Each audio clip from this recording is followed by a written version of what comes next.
Hello friends, welcome to our channel Agricos World. In this video, we are going to discuss a brief explanation about cell and its organelles. Before moving into the topic, now we shall learn about the cell theory. The cell theory was postulated by Schleiden and Schwann. It states that cell is the structural unit in both plants and animals, and it is also the functional unit. And later on, Nageli provided the logical extension of cell theory, which states that all cells originate from pre-existing cells. But this hypothesis was given a clear evidence by Rudolf Virchow, and it was stated as cell lineage theory. Moving on to our topic, cell is the word derived from the Latin language, and it means cella, which means a small room. The cell was first discovered by Robert Hooke in the Coxcells, but the first living cell was discovered by Anton von Leeuwenhoek. And the cell is called as the structural and functional unit in the living organisms. The size of the cell and its shape varies from organism to organism. The smallest size of the cell is 0.2 microns and the largest is 7 millimeters in ostrich egg. Cells exhibit a varied shape from spherical, cylindrical, rod shape, hexagonal, and they can also be in the irregular shape. Viral particles are not considered as true living organisms because they do not have any cellular organization. And cytology is the branch which deals with the study of structural and functional organization of different structures within the cell. Many organelles can be seen in the plant and animal cell, such as nucleus, plastids, mitochondria, endoplasmic reticulum, ribosomes, lysosomes, Golgi apparatus, spirosomes, cell wall, plasma membrane. These organs are similar for both plant and animals, but in animals, centrioles are also present. And along with that, spirosomes are only found in plant cell but absent in animal cells. Now we are going to discuss briefly about each and every organelle. The first one is the cell wall. Cell wall is found in plants but it is absent in animals, and it is the outermost part of the cell and it is the non-living structure of the cell, but it is maintained by living protoplasm. It is rigid and provides shape, support and strength to the tissues. It is of various thickness due to the several depositions in the cell wall. The cell wall is formed in layers. There are 3 layers. They are the middle lamellum, primary cell wall and the secondary cell wall. Moving on to the middle lamellum, it is the one which joins the adjacent cells, and it is the first originated structure after the cell division. Middle lamellum is mostly composed of pectin, that is calcium and magnesium pectates. So, due to this reason, pectinases are used to separate the cells. And cellulose is the substance which is totally absent in middle lamella. 3 types of membranous structures such as the cisternae of endoplasmic reticulum, spherical vesicles and phragmosomes are formed in a single layer at the equatorial plate during the telophase. But only the small cisternae of the endoplasmic reticulum and the spherical vesicles form the cell plate, which is useful in the separation of the cells during cytokinesis. Here is the picture depicting the middle lamellum, primary cell wall, secondary cell wall, plasma lemma and the plasmodesmata. The next one is the primary cell wall. The primary cell wall is usually formed after the formation of the middle lamellum. It is thin and it is formed by the depositions of cellulose, hemicellulose and pectin. Many cellulosic molecules will unite together and form the microfibrils. These microfibrils are the units of cell wall structural organization. In the primary cell wall, the microfibrils are loosely arranged and they are dispersed, which also have pectin in between them. Primary cell wall is absent near the pores where the plasmodesmata pass from one cell to the another. Moving on to the secondary cell wall, it is the layer which is innermost and it lies between primary cell wall and the plasma membrane. It is relatively thick compared to the primary cell wall. It is formed by the depositions of cellulose, lignin, suberin and in some cutin is also present. The microtubules of this layer are closely packed and are parallelly arranged. Moving on to the next one, it is the plasma lemma.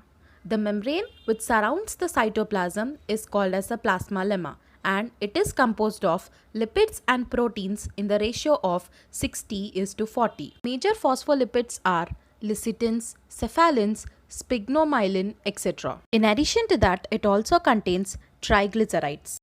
Its major function is to provide mechanical support and to check the entry and exit of the substances. The term plasma lemma is coined by Plover. There are three models pertaining to the plasma lemma. There are unit membrane lipid protein bilayer model and the fluid mosaic model. First, the unit membrane was proposed by Robertson, in which there will be two osmophilic layers and an osmophobic layer in between. The next model is the lipid protein bilayer model, and it was proposed by Davison and Daniel. In this model, there will be two layers of lipids which are arranged in the center, and above that there will be a protein layer. And as the lipids have polar and the non-polar ends, the polar end will be faced outside and the non-polar end will be faced inside. The next model is the fluid mosaic model. In this model, it is similar to the lipid protein bilayer model because there will be two layers of the lipids, but the proteins will be embedded totally inside or they will be partially embedded, and this is the model which is universally accepted. Coming to the functions of the plasma lemma, the main functions of the plasma lemma is to regulate the movement of the substances inside and outside the cell. So it takes place in two processes. One is pinocytosis and the second one is phagocytosis. Pinocytosis is used for the movement of the solute particles, that means such as water, and the phagocytosis is used for the movement of solid particles. And also, as the layer consists of the lipids, the lipid soluble substances are easily transported, and the lipid insoluble substances takes a time to get transported into the cell. Now coming to the terms cytoplasm and hyaloplasm. First one is cytoplasm. Cytoplasm is cell minus nucleus. That means in the cell nucleus is absent but the other organelles are present. And coming to the hyaloplasm, it is the cytoplasm minus cell organelles. Now moving on to the endoplasmic reticulum. The term endoplasmic reticulum was given by Porter, and the endoplasmic reticulum is made up of vesicles, tubules and cisternae. The endoplasmic reticulum forms a continuous system because it connects the nuclear membrane to the plasma lemma. It is in continuation with the outer membrane of the nuclear membrane, and the endoplasmic reticulum is absent in prokaryotic cells. This is important. And the next one is endoplasmic reticulum is two types, that is smooth endoplasmic reticulum and rough endoplasmic reticulum. The smooth endoplasmic reticulum is rich in the places where there is glycogen synthesis, and also in the places where there is high amount of the lipids, and it is devoid of ribosomes. Rough endoplasmic reticulum have an undulated surface because it has ribosomes present on its surface, and it is mainly responsible for the synthesis of proteins.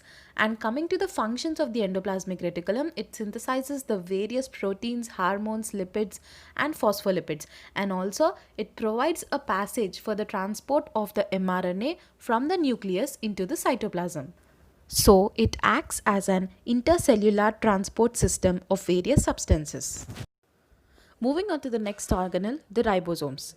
The ribosomes are first observed in the plant cells by Robinson and Brown, and later they were observed in the animal cells by Palade. These ribosomes are made up of proteins and RNA, and the ribosomes are usually synthesized in the nucleolus and they are transported into the cytoplasm. The weight of the molecules is usually represented by the ultracentrifugation, and its units are S, that means Swedberg units. So the weight of the ribosomes is expressed in Swedberg units. In animal cells, the ribosomes are of ATS type, and also in plant cells they are of ATS type, and each ribosome is made up of two subunits. In the absence of Mg+2 ions or in the low concentration of Mg+2 ions, the animal ribosome, that is ATS ribosomes, splits into 60S and 45S, and in plant it splits into 60S and 36S, and the prokaryotes and cell organelles, the ribosomes are 70S, which splits into 50 and 30S.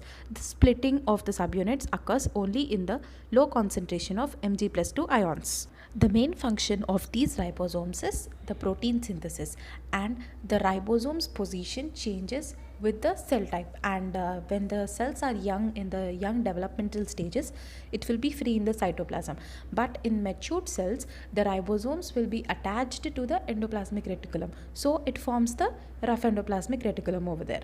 And these ribosomes are also very helpful in the protein synthesis, because the mRNA usually attaches to the ribosomes in the synthesis of the proteins. And when many ribosomes, that means some 8 to 10 ribosomes, attach to a single mRNA, then that structure is called as a polysome. And the very important point regarding to ribosomes is that these are called as the universal components of all biological organisms. That means these are the universal components because they are present in each and every organism, including from bacteria to the higher organisms also. The next organelle is the Golgi complex, and the Golgi complex is also known as the dictyosomes, and these Golgi bodies was first identified, or it was described by Camillo Golgi in the nerve cells of cat and owl. And coming to the location of this Golgi bodies, it is located near the nuclear membrane, and sometimes it is also located towards the periphery, that means towards the plasma lemma side, and these Golgi apparatus is originated from the endoplasmic reticulum. And moving on to its structure, it is usually a sac like that. It is surrounded by a concentric double membranes, and these sacs are called as the cisternae. And when coming to its complex, it is as such like these cisternae are 3 to 12 cisternae are usually packed and they are parallel to each other, and this forms the Golgi complex. It has a cis phase and a trans phase. The cis phase is the phase which is facing towards the endoplasmic reticulum, and trans phase it will be facing to the plasma lemma side. And the major function of this Golgi complex is protein sorting. That means from the endoplasmic reticulum, the proteins are transported towards the plasma lemma side in the form of vesicles. So this process is called as the protein sorting, and it is very important in Golgi apparatus. And the process of movement of these proteins from the endoplasmic side towards the plasma lemma and towards the outside of the cell is known as the exocytosis. And here is a diagram of the Golgi body representing the movement of the protein in the form of the vesicles. The next one is the lysosomes. These lysosomes are formed by the budding of the Golgi bodies, and the lysosomes are the particles. They are also called as the suicidal bags because they contain many hydrolytic enzymes and they digest the cellular contents. They contain the acid phosphatases, acid DNases, acid RNases, beta galactosidases, and etc. And coming to the lysosomes, they are divided into two types, that is the primary lysosome and the secondary lysosome. In the primary lysosome, there will be originated directly from the Golgi body, but the secondary lysosomes are formed when the primary lysosome will be engulfing the food particles. So that is called as the secondary lysosome, and these lysosomes are helpful in digesting the food particles. After the digestion, these are absorbed by the hyaloplasm or the cytoplasm, and the undigested particle remains as the residual body. And the main function of the lysosomes is to clean the debris and the cellular content or the other pathogens which enter inside the cell. And the term lysosome was given by Dave. The next one is the peroxisomes, and these peroxisomes are the single membrane bound organelles, and these were first reported by Talbot in the plant cells, but these are the organelles which are also found in animal cells. These organelles contain the enzyme catalase, and they involve in the series of reactions involving oxidation, and they release hydrogen peroxide. And these are especially associated with the glycolate metabolism, and they contain glycolate oxidases, reductases, and catalases. The next one is the spirosomes. Spirosomes are also the single membrane bound organelles, but these are found only in the plants, but peroxisomes are found in plants and animals. The spirosomes are usually associated with the storage of the lipids. Moving on to the next organelle, that is the vacuole. Vacuole It is a structure which is surrounded by a selectively permeable membrane which is known as a tonoplast, and it is composed of the lipoprotein and it is only seen in the plant cells, and the vacuole occupies a major part of the cell because small vacuoles usually unite and occupy almost 90% of the cell, and inside the vacuole there will be a cell sap which contains sugars, salts, proteins, phenols, and in some there will also be the colored pigments such as the anthocyanins. This vacuole is essential for maintaining the higher internal water pressure, and this vacuole also provides the physical support to the cell. Now moving on to the centriole, it is a cylindrical cellular body, and centrioles usually occur in pairs only.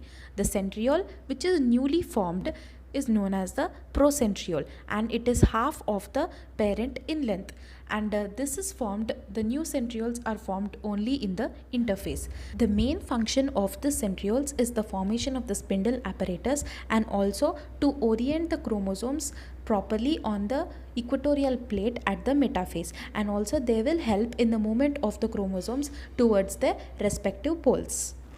In this picture, we are going to learn about its structure. A centriole usually consists of 9 triplet fibers, and these are arranged around the central axis, and each triplet consists of 3 secondary fibers in such a way that inner fiber is connected to the outer fiber of the neighboring fibril, and it is also connected with the center microfibril, so it gives a appearance of a bullock cart wheel.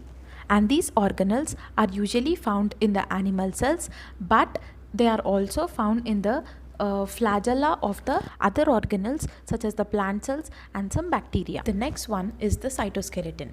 The cytoskeleton is essential for maintaining the cell shape, and this cytoskeleton is made up of many proteins, and in the cytoskeleton it is classified into microtubules, actin filaments, and the intermediate filaments. Firstly, moving on to microtubules. Microtubules are made up of 13 fibers, and these fibers are called as protofilaments, and these protofilaments are made up of tubulin molecules, and the tubulin is a dimer which comprises of alpha tubulin and beta tubulin. When a tubulin molecule will get in association with the microfilament, it will cause its elongation or it will cause its shortening, and the microtubule associated proteins helps in this association and dissociation with the microtubules. The next one is the actin filaments. These actin filaments are made up of 2 strands comprising of the actin subunits and some other proteins associated with that, and these 2 strands are twisted around each other like a rope, which forms the actin filaments, and the main function of this actin filament is to exert the force, that means to give a pressure so as it can attach to the cell, or in another way it also changes the shape of the cell. Intermediate filaments. These intermediate filaments are also a type of the protein fibers. There may be a keratin type, desmin type, neurofilaments, or some other types, but in a cell there will be only one type of the neurofilaments, and these neurofilaments are essential for maintaining the rigidity of the cell. Moving on to the next organelle, that is the mitochondria. The term mitochondria can be divided into mitos, which means thread, and chondrion, which means a granule. The mitochondria was first observed by Holliker, and the term was used by Benda. And the mitochondria are the elongated cylindrical bodies, and these are the double membrane bound organelles, and these are called as the powerhouse of the cell because it generates the energy in the form of ATP. Usually, an average cell contains 200 to 800 mitochondria, but in some protozoans, it can also be up to 5 lakhs mitochondria per cell. The number of mitochondria depends upon the activity of the cell. The mitochondria contains proteins, lipids, RNA, and along with DNA. The mitochondria, it has 2 membranes, and the outer membrane is permeable and it forms aqueous channels for the passage of the substances, and the inner membrane is folded into cristae, and it is selectively permeable. The space between the cristae, that means the folds, and the inner membrane, inner chamber, is called as the matrix, and in In the matrix, it has enzymes related for the Krebs cycle, and in the inner membrane, that means the cristae, there will be the ATP synthesis and also the respiratory chain, that is the electron transport chain. And the respiratory chain pumps the H plus ions from the matrix into the outer chamber. In this process, the gradient is created, which will be helpful for the production of the ATP. As said, the mitochondria contains various enzymes for lipid synthesis, for citric cycle, and also it contains mitochondrial ribosomes, tRNA, and various other enzymes. And mitochondria also has a DNA of its own. That is the reason it is known organelle for the cytoplasmic inheritance. The picture depicts the structure of the mitochondria. Moving on to the next organelle, that is the plastids. The term plastids was given by Schimper, and the plastids can be classified into different types. They are leucoplasts. Leucoplasts are colorless and are essential for the fat, protein, and starch storage. And the chromoplast. The chromoplast are the colored plastids, and the color is other than green. Example, fucoxanthin and phycoxanthin. Fucoxanthin is found in diatoms, dinoflagellates, and brown algae, and in that rhodoplasts are also present, which have the pigment phycoerythrin. And the amyloplasts are used for the synthesis and storage of starch. Yelloplast is used for the storage of the lipids, and the next one is the chloroplast. The chloroplast is green in color and is essential for the photosynthesis. Coming to the structure of the chloroplast, it is biconvex and is lens shaped. As of the mitochondria, it is also a double membrane bound organelle, and it has an outer membrane which is permeable and inner membrane which is semi-permeable. The space which encloses the inner membrane is called as the stroma, and stroma has the enzymes related for the dark reaction of photosynthesis. In the stroma, there will be grana. And what is a granum? The granum, it consists of 5 to 25 flat cisternae, and they are stacked.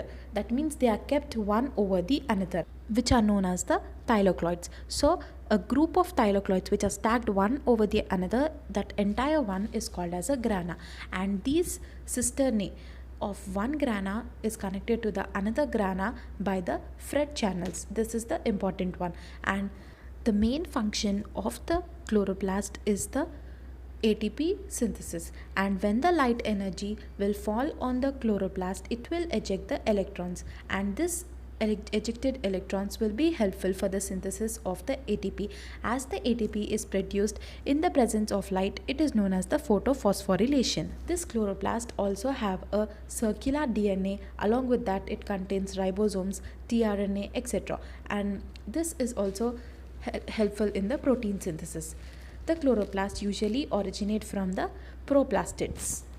The another function of the chloroplast is the biosynthesis of the purines, pyrimidines, and amino acids in the plant cells. Along with that, as the chloroplasts have the DNA, it is also helpful in the cytoplasmic inheritance.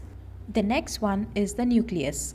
Nucleus was discovered by Robert Brown, and it is the controlling center of the cell. The nucleus is usually spherical and it is one per cell, but more than one nuclei are present in protozoa, fungi, and in early developmental stages of the embryo. RBC and the companion cells of the phloem lack the nucleus. The nucleus is a double membrane bound organelle, and it is known as a nuclear envelope. That is the membrane which covers the nucleus. The space between these two membranes is known as the perinuclear space. And the place where these two membranes join, there will be the formation of the nuclear pore. It is also called as annulus. The outer membrane is continuous with the endoplasmic reticulum, and the inner membrane forms the nuclear lamina. This nuclear lamina is formed with the three types of proteins called as the lamins. They are A, B, and C. The outer lamin holds the nuclear pores in space, and the inner lamin will provide an attachment for the chromosomes. The nuclear pores or the annulus helps in the movement of substances from the nucleus into the cytoplasm. The next one is the nucleolus. The nucleolus was discovered by Fontana, and it is named by Baumann. It is a dense spherical body At interface, the nucleolus is spherical in shape and it is present at the nucleolar organizer region of the nucleolar organizer chromosomes. The nucleolus has four main regions. Those are amorphous, granular, fibrillar, and the chromatin fibers. The main function of this nucleolus is the production of the ribosomes. The genes which are responsible for the production of the ribosomal RNA is located on the nucleolar organizer region of the nucleolar organizer chromosomes. The next one is the chromatin fibers. These chromatin fibers are about 230 angstroms in diameter and they are the basic unit of the chromosomes. These are usually clumped and entangled part of the chromosomes. That means these are nothing but the chromosomes which are folded in shape. This is the picture depicting the nucleolus. In this, the central region, that means the middle portion, is known as the amorphous region, which is usually composed of the protein, and surrounding the amorphous region there is a granular region which consists of the ribosomes and it is known as nucleolemma, and later on there will be fibrillar region and also the chromatin fibers. The fibrillar region is composed of the RNA. And now we have the organelle and from which it is originated. First, Golgi. It is originated from the rough endoplasmic reticulum.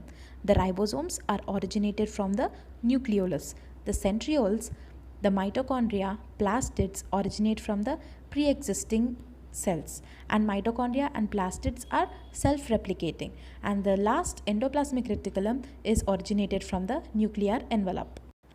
Thank you friends. I hope you liked our video, and if you want any other video related to the topics, please don't forget to comment in our comment box.